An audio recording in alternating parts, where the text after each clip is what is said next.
एक लड़की अपने बॉयफ्रेंड को एक ऑडियो नोट भेजती है और उसमें कहती है कि मैं पापा के साथ कहीं जा रही हूं, अभी कॉल मैसेज मत करना। इसके बाद वो लड़की गायब हो जाती है। किसी को कुछ नहीं पता होता कि वो लड़की कहाँ है। ना परिवार वालों को कुछ पता, ना दादा को कुछ पता, और ना ही उस बॉयफ्रेंड को जिसके पास वो ऑडियो नोट आया था।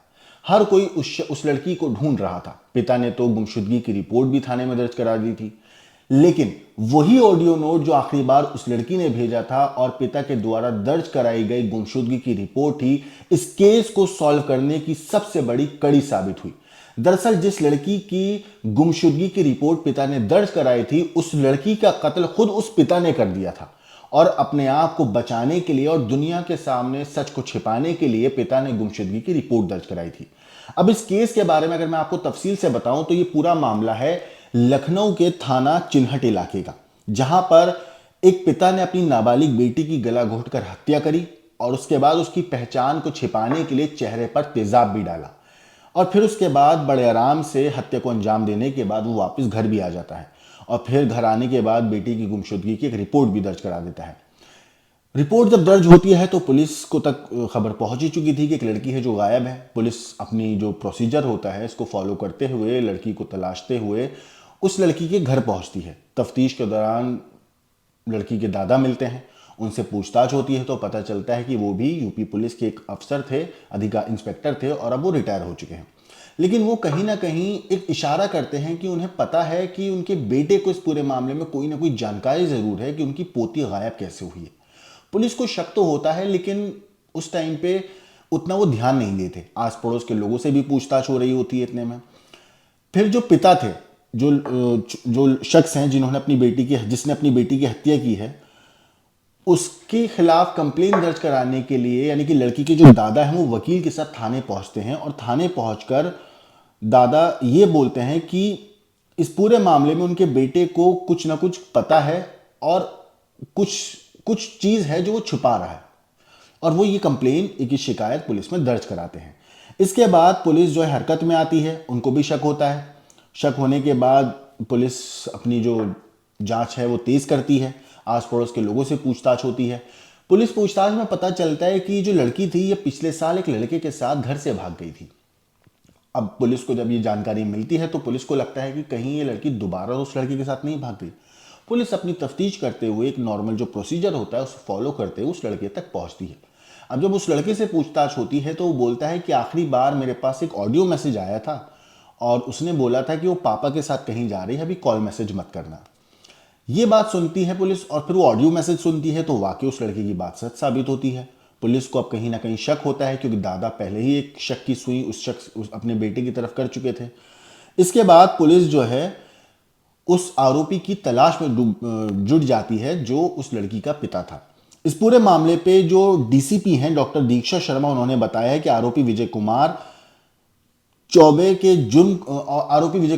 ने जुर्म कबूल करने के बाद बाराबंकी पुलिस से संपर्क किया गया है और साथ ही साथ उन्हें वंदना की तस्वीर भी भेजी गई थी। बाराबंकी पुलिस ने भी पुष्टि की कि 15 अप्रैल को बड्डूपुर कुर्सी रोड स्थित शारदा नहर किनारे एक लड़की की लाश मिली थी।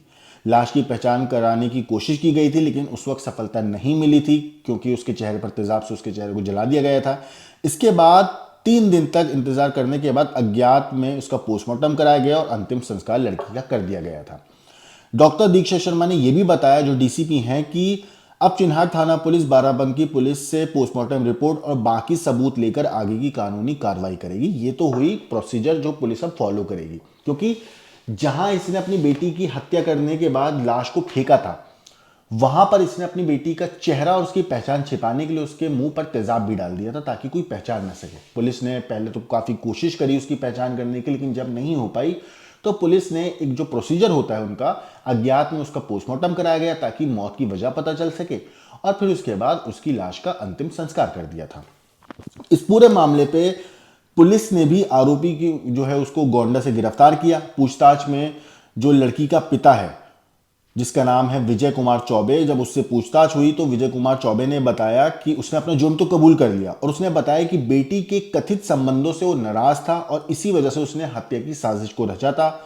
13 अप्रैल को आरोपी अपने दोस्त अब्दुल मन्नान के साथ एक कार को किराए में लेता है और फिर उसके बाद बेटी को झाड़ फूंक के बहाने बाराबंकी ले जाने की बात करता है। लड़की भी बैठ जाती है और लेकिन जाने से पहले दोस्तों वो अपने बॉयफ्रेंड को एक ऑडियो मैसेज भेज देती है कि मैं पापा के साथ हूं, अभी कॉल मैसेज मत करना। और यही मेन सबसे बड़ी चीज थी जिसकी वजह से इस पूरे केस का जो है पुलिस केस को सुलझा पाई है। आपको बता दूं 14 अप्रैल को इसके बाद बड्डूपुला इलाके में शारदा नहर के पास गाड़ी में सो रही बेटी का इस पिता ने विजय कुमार चौबे ने गला दबाकर उसकी हत्या कर दी। बेटी ने बचने की काफी कोशिश करी लेकिन इन दोनों ने मिलकर उसका गला तब तक दबाया जब तक उसकी जान नहीं चली गई। हत्या के बाद लाश को नहर में इन लोगों ने फेंकने की कोशिश की थी लेकिन वहां आसपास लोगों की इतनी ज्यादा आवाजाही थी कि ये ऐसा कर नहीं पाए। तो इन्होंने फिर उसके बाद एक अलग तरीका अपनाया। इन्होंने लाश के मुंह पर तेजाब डाल दिया ताकि उसकी पहचान मिट जाए। आपको बता दूं साल 2025 में ये जो लड़की थी वो एक लड़के के साथ भाग गई थी। इस पूरे मामले में चिन्हट थाने में मुकदमा भी दर्ज हुआ था। करीब 15 दिन के बाद पुलिस ने उसे बरामद करके परिवार को सौंप दिया था। इसके बाद क्योंकि लड़की नाबालिग थी दोस्तों उस टाइम पे, इसके बाद भी वंदना उस लड़के से लगातार संपर्क में थी। इसी बात से नाराज होकर पिता ने इस पूरे हत्याकांड को अंजाम देने की जो साजिश थी उसको रचा था।